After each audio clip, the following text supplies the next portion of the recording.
नमस्कार दर्शक बंधु मु सरोज पाकु मोर एई नीति शिक्षाटी शुणंतु पुण्यर तरुडाळे शुणंतु एई कलिजुगरे चलंती ठाकुर हेउछंती पितामाता तांकु जेउ अविवाहित पुओ झियो ओ विवाहित युवक युवती माने भक्ति करंती संज सकाळे मथा नुआई मुंडिया मारंती तांको कथा शुणंती मानंती सम्मान करंती सेमाने बेसी दिन बंची रुहंती तांकु कौनसी बड़ रोग व्याधि हुए नाही कि होई न थाए सेई पितामातांको आशीर्वादरु उन्नति पिलामानंकर होई थाए। शुणंतु कौन सब उन्नति होई थाए। धन जन गोप लक्ष्मी सुख शांति जश कीर्ति ओ स्नेह श्रद्धा प्रीति कुबेरंक भଳି बढ़ी चली थाए ओ माड़ी चली थाए। ये हेउची पुण्य धर्मर कर्मफल।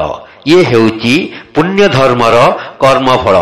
जेउ पुओ झियो माने वृद्ध पितामाता को हस खुशी रे रखी थांती ओ महा आनंद रे रखी थांती भगवान सेई व्यक्ति मानकु शांति रे रखंती। तेणु करी मोर अनुरोध जेते सबु विवाहित भाई भौणी ओ भाई भाउज माने अछंती चलंती ठाकुर पितामाता को भक्ति करंतु पूजंतु तांको आशीर्वाद लाभ करंतु निराट सत कुहंतु बेसी दिन बंची रुहंतु।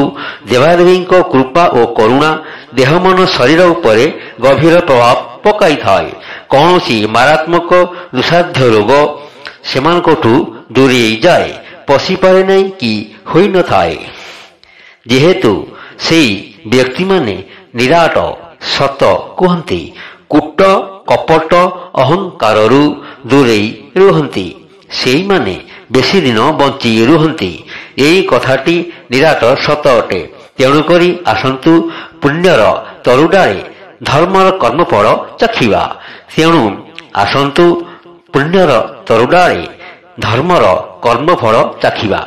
जदि मोर एई लेखाटी आपण मानकु भल लागि थाए हृदय मन को छुई थाए ताहले लाइक शेयर सब्सक्राइब करंतु। धन्यवाद। नमस्कार।